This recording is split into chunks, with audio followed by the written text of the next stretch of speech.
está em casa, né? Fica mais fácil. Abrir ali no Evangelho segundo Mateus, no capítulo 3, ali nos versículos finais 16 e 17, e aí depois a gente vai avançar um pouquinho no 4. Se o Claudinho e a Érica quiser aproveitar para dar uma descansadinha, pode ficar à vontade. Estão liberados. Então, capítulo 3 de Mateus, aí eu já começo, os irmãos que me conhecem já sabem, já vou levantar óculos, abaixar óculos, fica tranquilo. Capítulo 3, versículos 16 e 17 vai dizer assim, eu vou avançar depois no capítulo 4. Batizado Jesus, saiu logo da água, e eis que lhe abriram os céus, e viu o Espírito de Deus descendo como pomba, vindo sobre ele.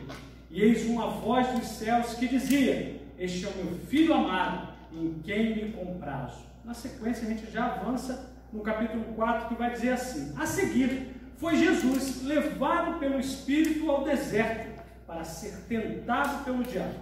E depois de jejuar 40 dias e 40 noites, teve fome.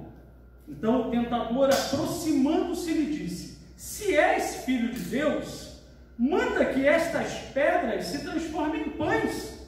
Jesus, porém, respondeu, está escrito, não só de pão viverá o homem, mas de toda palavra que procede da boca de Deus. Então o diabo levou a cidade santa e colocou-o sobre o pináculo do templo e disse, se és filho de Deus, atira-te abaixo, porque está escrito, aos seus anjos ordenará a teu respeito que te guardem, e eles te susterão nas suas mãos, para não tropeçarem em coisa alguma. Respondeu Jesus, também está escrito, não tentarás o Senhor teu Deus. Levou ainda o diabo a um monte muito alto, mostrou-lhe todos os reinos do mundo e a glória deles, e lhe disse, tudo isto te darei, se prostrado me adorares. Então Jesus lhe ordenou, retira-te, Satanás, porque está escrito, ao Senhor teu Deus adorarás, e só a Ele darás culto. Com isso, o deixou o diabo, e eis que vieram anjos e o serviram. Amém. Vamos orar. Deus amado, Pai querido, Jesus, graças te damos, bom Deus, mais um momento que temos, Senhor, de estarmos desfrutando da Tua Palavra, nesse momento, Senhor, onde a Tua Palavra vai ecoar em nossos corações e mentes, Senhor, e vai falar conosco, Deus. Então eu te clamo, Deus, que eu diminua, mas que o Senhor cresça em nosso meio, Senhor. Fala conosco, nos transforma, Deus, edifica-nos, Pai. Nós dependemos do Senhor. É o que eu te peço e já lhe agradeço, Senhor. Em nome de Jesus, amém. E graças a Deus. Aleluia. Estamos aí, né? Nesse momento aí da chamada de quarentena, apesar de já termos passado dos seus 40 dias, mas o importante é que Deus me conduziu ao momento no qual Ele próprio passou por uma quarentena. E algo me chamava muita atenção nessa passagem, que a quarentena de Jesus foi no deserto, né? Foi num momento de dificuldade, num momento de luta. Porque a gente, quando pensa em deserto, não pensa em lugar bonito, né? Ninguém pensa em deserto como um lugar muito agradável. Vou passar um tempinho no deserto para ver como está lá o tempo, né? Não, deserto é lugar de luta, é lugar de sofrimento, é lugar realmente de lutar pela vida. É um momento de angústia. E você vê que Jesus vai, né, em jejum, ou seja, realmente privado daquilo que poderia dar ainda algum conforto. Então, só para a gente entender, Jesus, como a gente costuma, né, em quase todas as pregações, a gente costuma ressaltar o fato que Jesus é Deus 100% homem, manifesto na carne. Ele conhece a minha dor, Ele conhece a sua dor. Ele não é um teórico ou só um filósofo que fala sem ter vivido. Não, Jesus sabe o que é viver na carne. Ele entende. Mas eu queria chamar a atenção, e fiz questão, né, da gente começar essa passagem ainda ali no finalzinho do batismo, né, e mostrando que na sequência, logo após ser batizado, guiado pelo Espírito, como diz a palavra, ele vai ao deserto e depois, se você for seguir, você vai ver que ele saindo dali, já sabendo da prisão de João Batista, ele vai rumar para Cafarnaum, onde propriamente dito ele vai começar o ministério dele. Então eu quero falar aqui do momento inicial. Jesus não precisava ser batizado, não no sentido que o batismo, especialmente ali, né, naquele momento, o batismo de João Batista era oferecido àqueles que tinham que se arrepender dos seus pecados. Mas Jesus, entendendo a importância do batismo, faz questão. João Batista ainda chega, mas sou eu que devia ser batizado por você, né?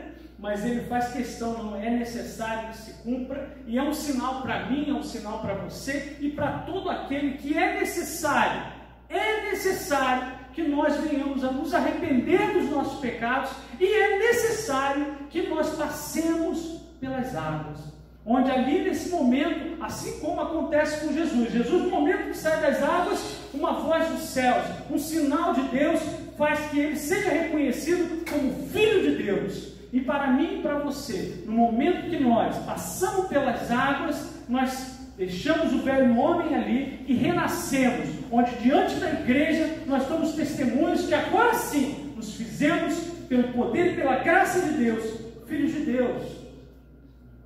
Mas algo interessante, e eu gosto sempre de lembrar, porque um terço do ministério de Jesus foi ensinando. Jesus, eu falo muito isso, que ele era, como é que eu vou dizer, ele é pragmático, ele gosta de ensinar fazendo, ele não fica simplesmente me dizendo ou dizendo para você como a gente devia fazer, ele demonstra, ele posta na prática. E uma das coisas interessantes, se você parar e refletir, Jesus ele faz questão de antes de propriamente iniciar o ministério dele, ele passa pelo batismo, ele passa pelas águas, dá testemunho disso, e aí ele é levado pelo Espírito ao deserto. Ele não escolhe simplesmente, ele não se coloca, que a palavra relataria, não, Jesus decidiu ir ao deserto, não, ele faz questão de que o relato seja de que Jesus, conduzido pelo Espírito Santo de Deus, ele ruma ao deserto. Ao rumar ao deserto, ele vai justamente dar início à sua obra.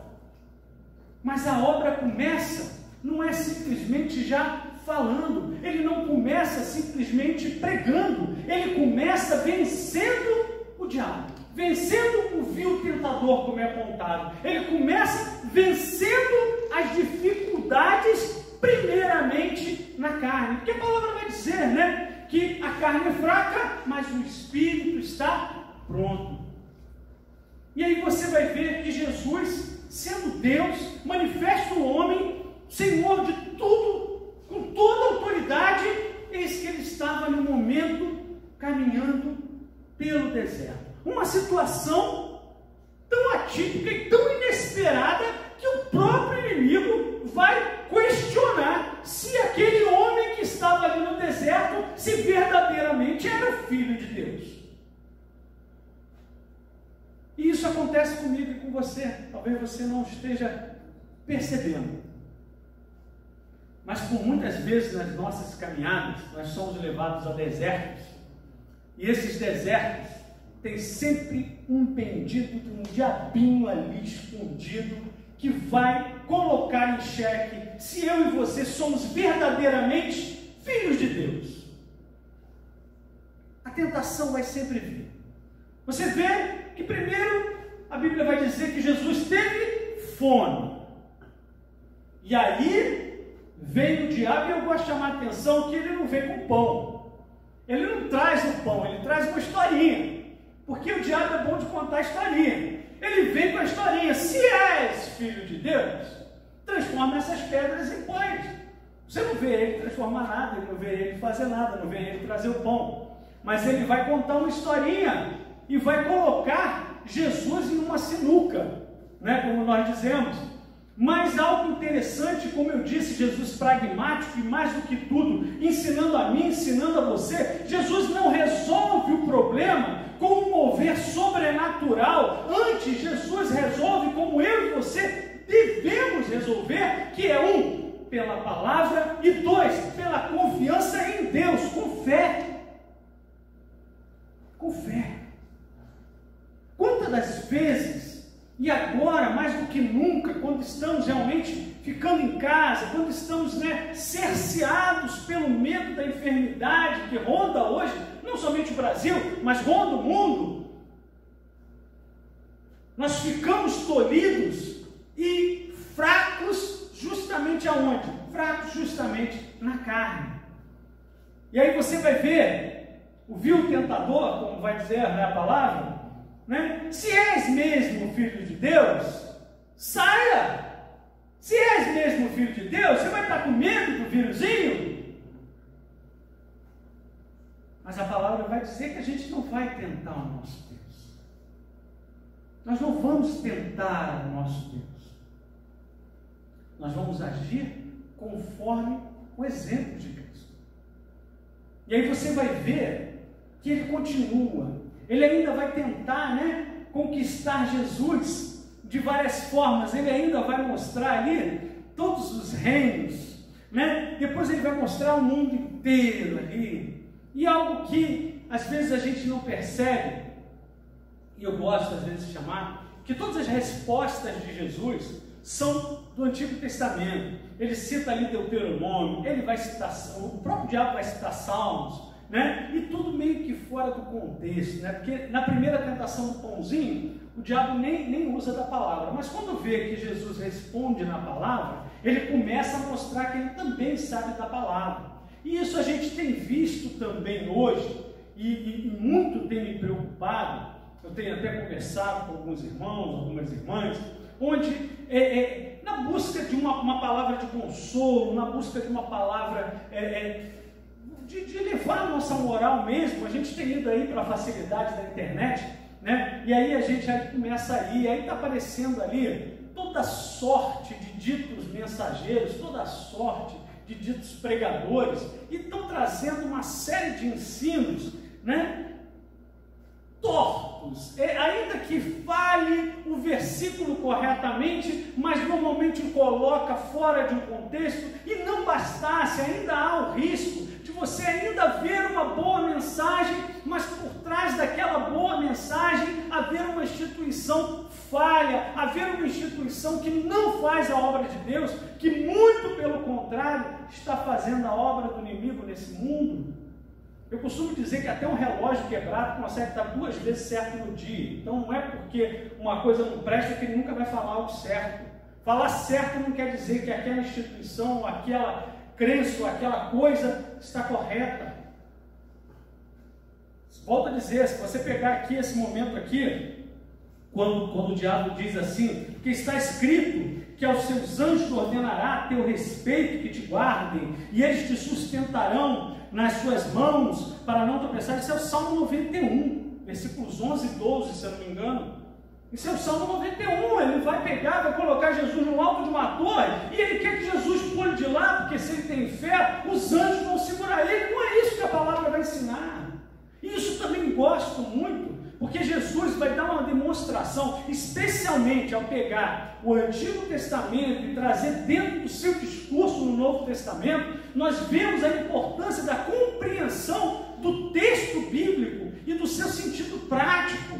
Jesus não é religioso, Jesus é um homem de fé. Jesus ele traz uma mensagem de fé, onde você tem que colocá-la em prática, e antes e acima de tudo, Jesus é a nossa esperança, é nele que nós devemos nos firmar. Algo tremendo, que às vezes vai nos escapando, e nesse momento, eu queria que você começasse a refletir, porque a gente, vendo essa pandemia, né, vendo essa coisa toda, e infelizmente, a gente tem visto também um pouco do cenário político, das lutas, né, e as intrigas, e as coisas que infelizmente quem acaba sofrendo somos nós, o povo.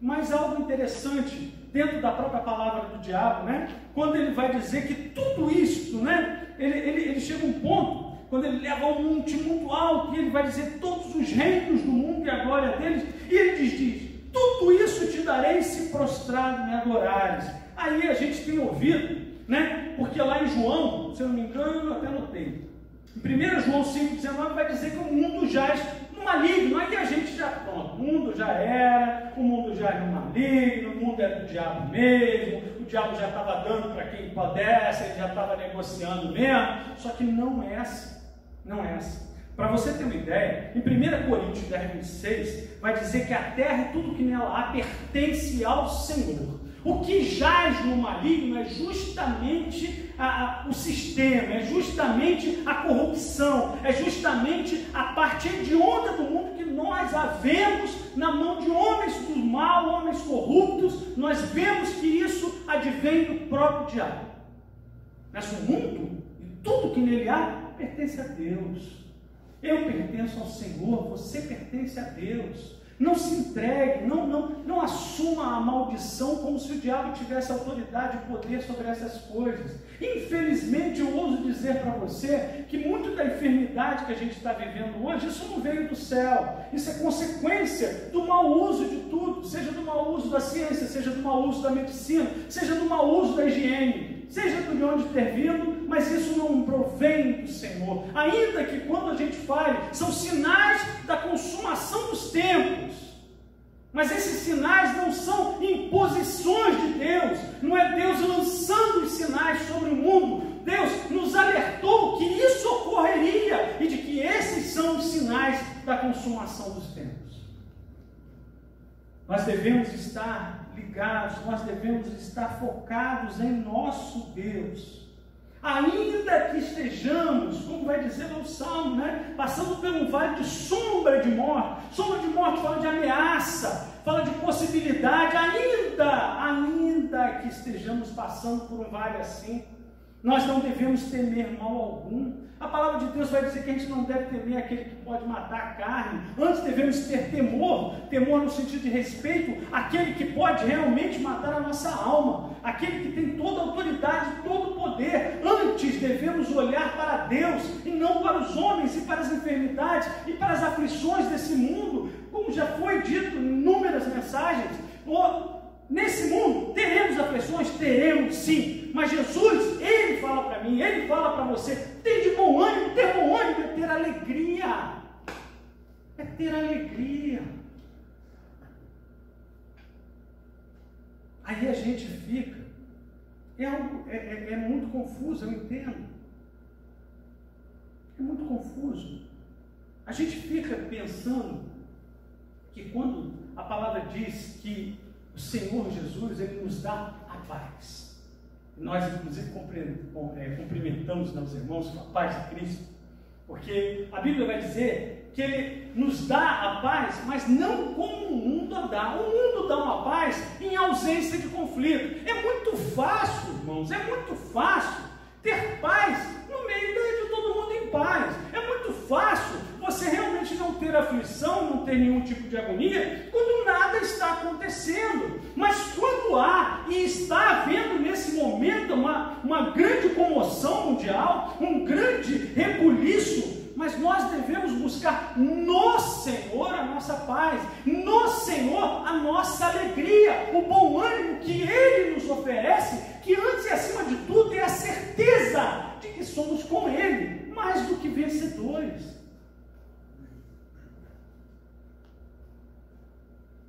Algo que a gente tem que entender é que nós estamos de passagem nessa vida.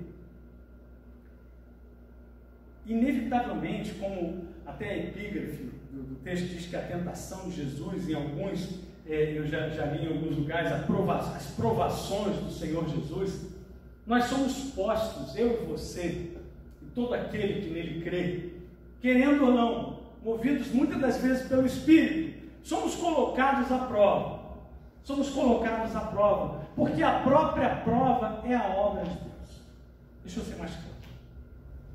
O Senhor Jesus, Ele deixou para a sua igreja. Igreja somos nós. A igreja não sou somente eu. A igreja somos nós, o coletivo do Senhor nessa terra, onde Ele é a nossa cabeça. E Ele deixou para mim e para você a missão de levar a boa nova que traz necessidade e salvação. Para mim e para você. Mas para que isso aconteça, é necessário que eu e você sejamos reconhecidos como filhos de Deus.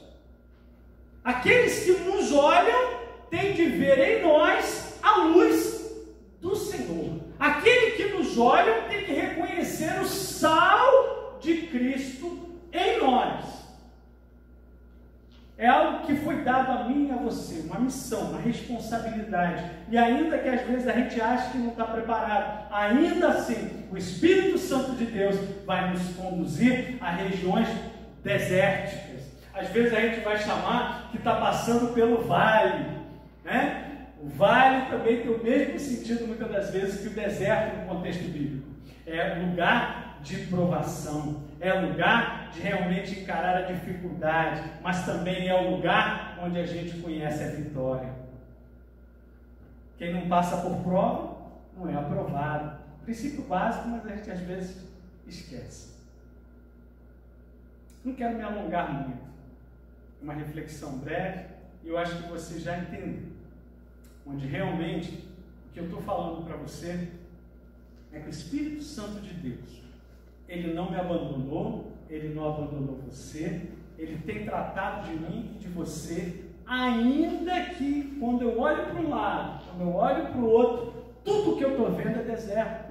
Eu não estou vendo realmente aquela terra linda, verdejante, com grandes pastos. Oh, como seria maravilhoso! Hoje o cenário para o qual nós vemos, nós olhamos, é um cenário desolador, é um cenário de dificuldade, é um cenário de dor, muitas das vezes de luto. Temos, nossa, quantos irmãos e irmãs têm realmente já chorado por suas perdas, e nós temos chorado junto. Nós temos chorado junto. Mas nós não somos daqueles que desistem. Nós fomos chamados para vencer. Nós fomos chamados para guerrear. Nós vamos na fé, com o Espírito para a vitória. Vou deixar, eu gosto de, quando eu vou caminhando para a conclusão aqui, eu gosto de deixar sempre um versículo, e eu acho que esse versículo ele vai fechar bem. A gente falou ali do batismo de Cristo, o modo como o Espírito Santo de Deus o conduziu ao deserto, a forma como, através da fé, ainda que o corpo fraqueje, mas através da fé, confiantes no Espírito Santo de Deus, nós vemos pelo exemplo do próprio Senhor Jesus, que somos mais do que capazes de superar as dificuldades, superá-las através do quê? Da fé em Deus e da palavra, através realmente de uma vivência do Evangelho e não somente de uma teoria. Nós somos capazes disso e de muito mais. Ali em Tiago, irmão de Jesus, lá no capítulo 1, vou ler do versículo 2 ao 4 para a gente encerrar e guarda para você. Tiago, capítulo 1, do versículo 2 ao 4. Já vou convidar o Ministério do Louvor a estar se assumindo aqui. A gente vai ter mais um louvor para a gente estar encerrando. E aí eu tenho que levantar o óculos, não estranho. Diz assim, Tiago, capítulo 1, versículo 2 ao 4. Meus irmãos, tende por motivo de toda alegria o passardes por várias provações, sabendo que a provação da vossa fé, uma vez confirmada, produz perseverança. Ora, a perseverança deve ter ação completa, para que sejais perfeitos e íntegros, e em nada deficientes. Que o Senhor Jesus complete essa palavra no coração. Sobre a sua fronte, Deus amado, Pai querido Jesus, graças te damos, bom Deus, por mais um momento que o Senhor nos concede, Senhor. Está falando aos nossos corações, está realmente, Deus, buscando através da tua ministração, Senhor, nos trazer coragem, força, renovo de forças, Pai. E eu te busco, Senhor, eu te clamo, meu Pai. Esteja, Deus, Senhor, derramando, Pai, não somente agora, mas em todo o tempo, não somente sobre nós que aqui estamos, Senhor, mas por todo aquele que nesse momento está assistindo essa ministração. Oh, Jesus, o amor de Deus Pai, a graça do nosso Senhor e Salvador Jesus Cristo e as doces consolações do Espírito Santo de Deus estejam com todos nós e todo o seu povo, agora e eternamente, até a volta do Senhor Jesus. Amém. Fiquem na paz.